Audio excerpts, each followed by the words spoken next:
The title of the exhibition is Performing Colonial Toxicity.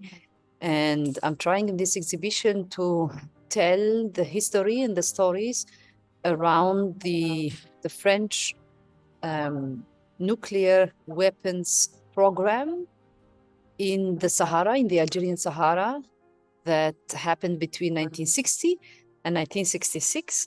And the aim of this exhibition is to say that colonialism did not stop in 1962 when the French army and the French colonial authorities left Algeria, and Algeria gained its independence from France, but it continued. It continued through this radio activity that's circulating in the Sahara and is contaminating the human and non-human lives as well as environments. The institutional archives around these histories are classified. They are still considered by the French army as a top secret.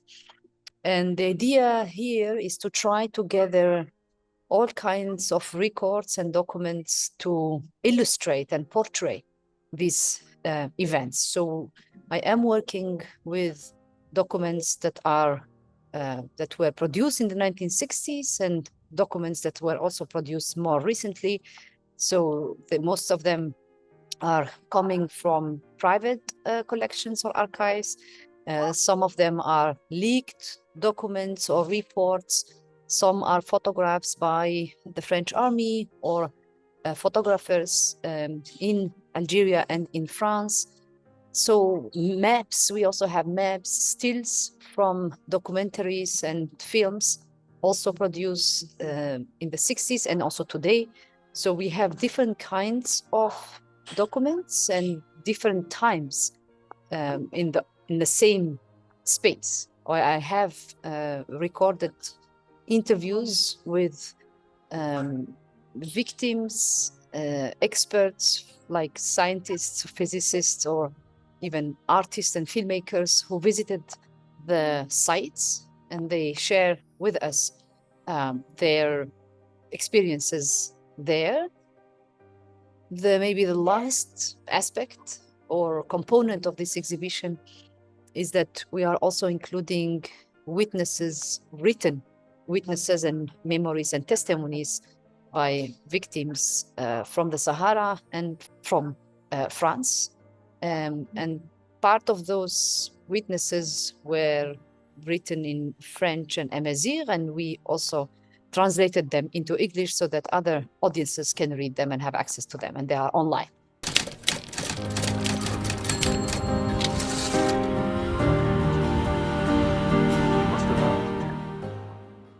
When Framer Framed, based in Amsterdam, invited me to be part of their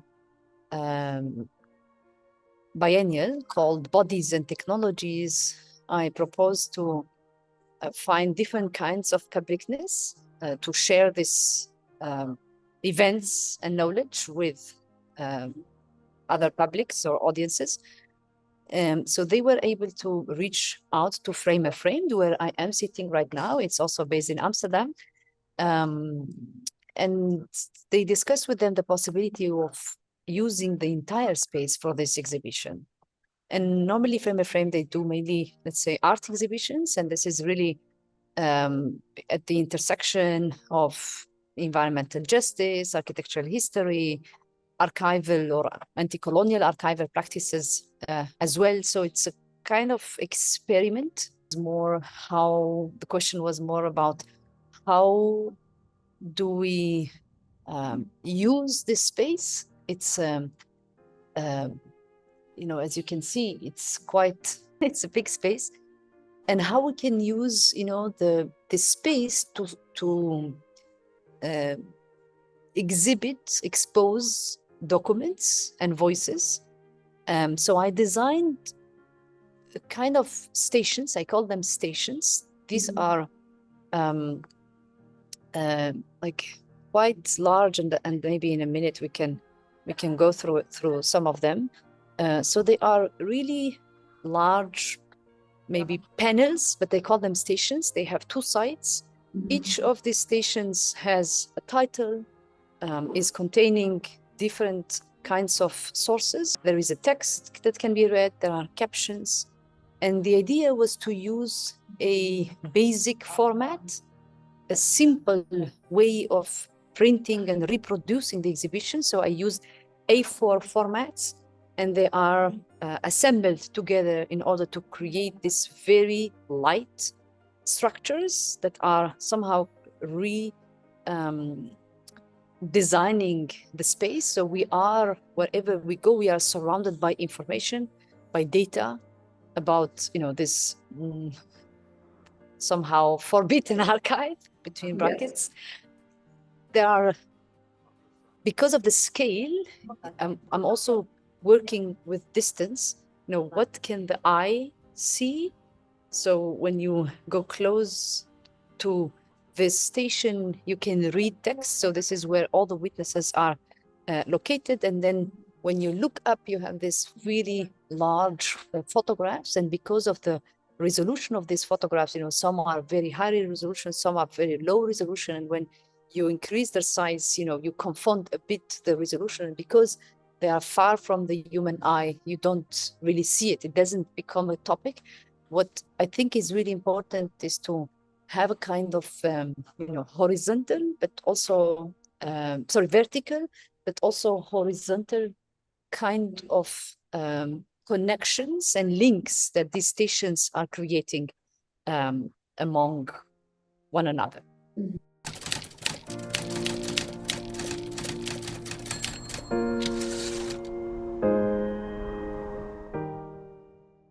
We had a kind of guided tour here, and I also asked the question, exactly the same question to the audience.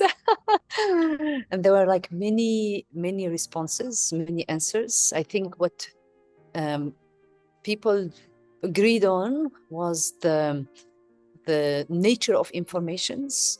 These are all topics that are not really tackled. They are under research or under studied somehow. We know maybe more about the French nuclear weapons program in the Pacific Ocean that happened between 1966 and 1996, but we know very little about what is closer to here, Central Europe, which is the Sahara. It's very, very close to here, and all this radioactivity and toxicity is really circulating because of the winds of the Sahara. So every year, even the skies of Europe, are ochre and yellow and beautiful, and they are also carrying, that radioactivity. So the audience is quite interested in the topic, but also in the accessibility. There are many images, there are stills, there are maps. If you don't have time to engage with the exhibition, you can watch the excerpts of the movies. There is one by L'Arbi bin Shiha and another one by Elisabeth Levray. Both worked as filmmakers on the sites. There are also interviews by a number of scholars and experts on the topic, so you can also grasp that kind of information. Or if you are a researcher or if you are working on this topic, you can really spend hours and read the witnesses, read the text of each station. So in a way, you provide audiences with different possibilities of engaging with the subject matter and of spending 10 minutes or 3 hours. That's really up to them. But what you get when you enter this space is that there are a number of, we can call them radioactive wastes. The territory and the stones and the geology of the site was transformed. There are abandoned built environments that are still occupying the landscape of the Sahara. So there are all kinds of fragments that you can take with you when you leave this exhibition. It's also like the scale. It's you can engage with one station and you only know about underground nuclear bombs, or you can engage with overground nuclear bombs. You can engage with burial bomb or radioactivity, all the victims, or justice, or Jerboa site. There are like many stations, and it's up to the visitors to decide what is attractive to them and what they want to engage with.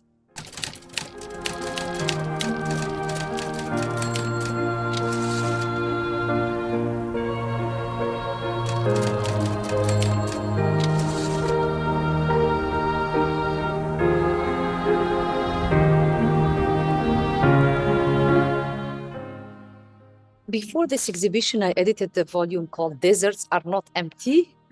I wanted to first see how deserts are portrayed and represented. And I edited a volume called Deserts Are Not Empty, where I invited many authors, filmmakers, photographs, first architects and landscape architects to try to think about how the notion of the desert or the territory of the desert is represented also in their field. And in a way, it is very clear that there is a colonial idea or colonial representation, or I would even say platitude about deserts, that to justify the fact that many powers, colonial powers mainly, or imperial powers, polluted, contaminated, and extracted and transformed deserts. They somehow argued that these territories, these arid lands, are not inhabited. And the book is really doing the opposite, is to say, no, they are all inhabited places.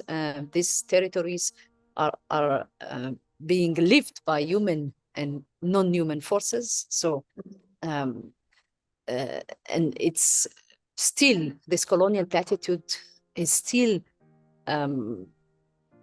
circulating and still being reproduced, unfortunately. So this is exactly what I'm also trying to do in this exhibition, to show, the life that existed before, during, and after these nuclear bombs.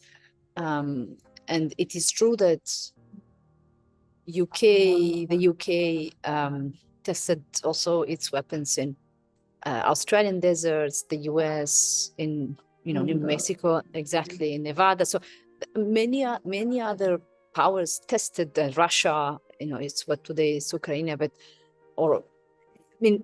most of these powers use these deserts to test their nuclear technologies and weapons. And we all know that these territories are very fragile and delicate environments, that once they are contaminated, they will continue contaminating other spaces. We know that Saharan dust and Saharan sand is feeding Amazonia, for example. So this kind of circulation of matters happened in the last few centuries, and they will continue to happen.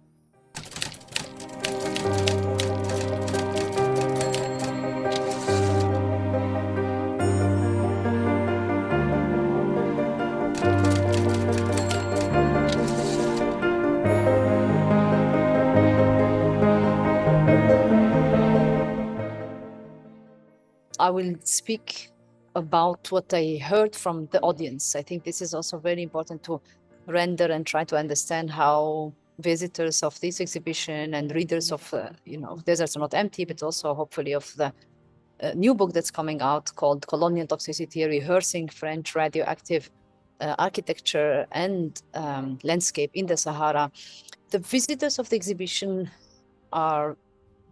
feel like encouraged and inspired, because in a way, even though the archives of these events are classified and closed to the public, this exhibition can happen, and it can happen because of the work of filmmakers, artists, activists, and victims themselves, who created associations and who try to voice their struggle and to also voice what happened to their health and what is happening also to their children, because most of the diseases of coming from radioactivity can be transmitted to others, so they are intergenerational as well, unfortunately.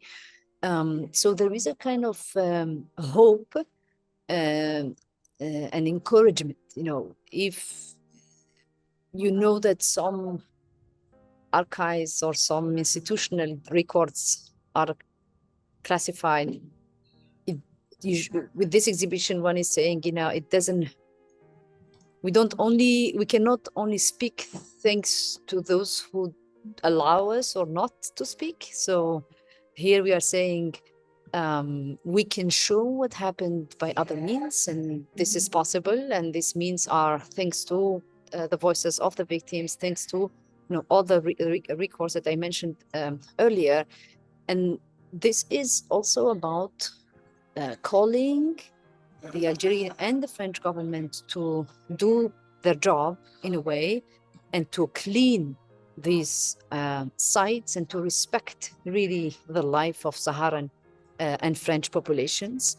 So it's a call for action.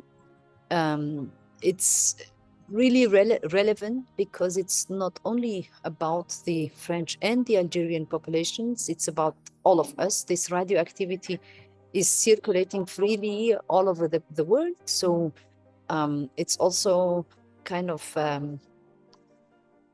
not call, but a kind of hope or wish or invitation to put pressure on these governments to really fulfill their responsibility.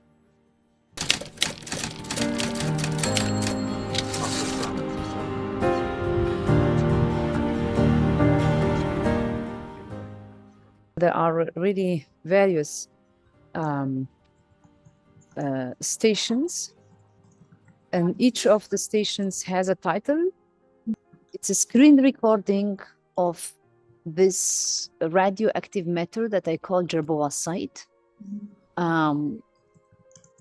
You can see it here. Hopefully you can. Yeah. So I'm trying to navigate and show the visitors that this radioactive matter is still there in the Sahara. It's a video like from now, 2023. So I'm showing that this is not something that happened only in the past. It's continuing today. So I'm trying to measuring it, trying to show how big is this kind of radioactive matter. But I also try to name it. It's produced after the detonation of one of the atmospheric nuclear bombs. It's there still in the Sahara. It has not been cleaned. It's highly radioactive. It's not named as a matter. So I say that in New Mexico, with the Trinity bomb, the US named this radioactive matter that the Trinity bomb created, and they call it trinitite. So here I'm using the name of the bomb, which is Jerboa. The French named all the 4 nuclear bombs after this rodent, this animal that lives in the Sahara. So I'm asking also audiences to name some of these radioactive matter. Here, for example, you can see underground nuclear bombs. So you can see where, like the mountain where these nuclear bombs were detonated. So this is Tenefilla mountain, and that's what you see just behind the underground bombs. You see also here Tenefilla mountain. In a way, if you go closer and closer, you see how the French created these tunnels in this mountain, and they dug these tunnels to detonate these underground nuclear bombs. You can see here as well, just to maybe go to architecture a little bit. Here is the construction of, this is called the Rgen base, is the construction of one of the bases. This is the base that served for the creation of the atmospheric bombs. So here you also can see, there is also a projection, but you can see here, I don't know if you can see, oh my God, some of the archival documents that we found thanks to the donation. These are still not official documents, but they are documents that some of the veterans donated. So we are showing them, yes, here as well. There are also aspects of the, below the ground and under the ground. So for example, this is a station that is showing the, how do you say this? Consequences, the special consequences of the infrastructure that were built to detonate the weapons. Some of these infrastructures still exist today. Here you can see underground laboratories. On the other side, you can also see under the ground. So this theme of under the ground, you can see that the French dug quite big spaces, and they buried the contaminated matters as well. So you can see it here as well. In almost all of the stations, there are, as I mentioned before, like kind of interviews where, in this case, Roxanne Panchasi, who is an architect, is speaking about what she found also in one of the archives. And now she's speaking about this very image, but then she also speaks about the victims and about other aspects of the nuclear bombs. There are also like this, in a minute. So this is the Beryl bomb. It's one of the nuclear accidents that happened in the Sahara. So here we have also witness of one of the victims. She was 10 years old. Her name is Aisha, and she will speak in a minute. Hopefully you will hear her.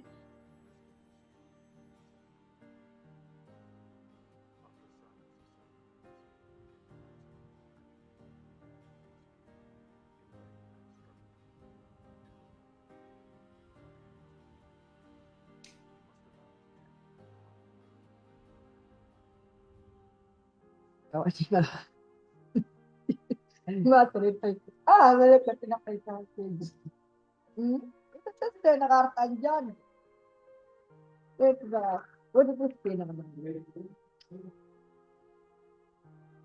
Arista na piminahal yung nakatipakit bata sa moon sa yemerya. Hasta teres yuan jakaran des.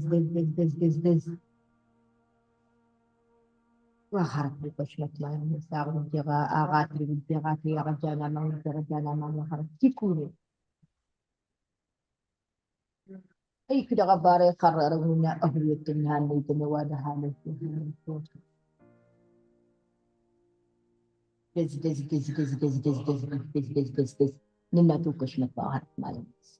Speaking about what happened to her and her family in 1960s, she went to with her aunt to take care of the animals, and then when they came back, they found that her family, most of the members of that family in the village of Mertutek died.